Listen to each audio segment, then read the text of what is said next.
ઉજ્જવલ પ્રેસમાં આપ સૌનું હાર્દિક સ્વાગત છે। સમાચાર છે કે મોરવા હડફના રસલપુર ગામે પાટિયા ફળિયામાં એક મકાનમાં આગ લાગતા અફડાતફડી મચી।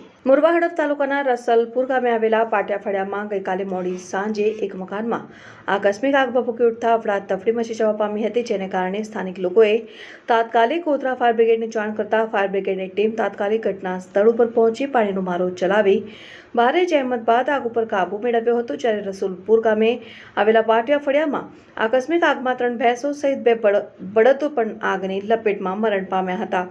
ગઈકાલે મોડી સાંજે મોરવા હડફ તાલુકાના રસુલપુર ગામે આવેલા પાટિયા ફળિયામાં રહેતા નવલસિંહ લક્ષ્મણસિંહ પટેલિયાના મકાનમાં એકાએક આકસ્મિક આગ ભભૂકી ઉઠતા અફડાતફડી સાથે નાસભાગ મચી જવા પામી હતી, જેથી આજુબાજુના વિસ્તારોમાં રહેતા સ્થાનિક લોકોએ આગ ઉપર પાણીનો મારો ચલાવી આગને કાબૂ લેવા માટે કોશિશ કરી હતી, પરંતુ આગ એટલી બધી ભીષણ હોવાને કારણે સ્થાનિક લોકોએ તાત્કાલિક ગોધરા ફાયર બ્રિગેડને જાણ કરી હતી, જેથી ફાયર બ્રિગેડના in-charge fire officer Dinesh Dindor, Vatanji Thakor, Bhavesh Thakor તાત્કાલિક ઘટના સ્થળ ઉપર પહોંચી પાણીનો મારો ચલાવી આગ ઉપર કાબુ મેળવ્યો હતો। જ્યારે આગની જ્વાળાઓમાં પણ 3 ભેંસો અને 2 બળદ મરણ પામ્યા હતા।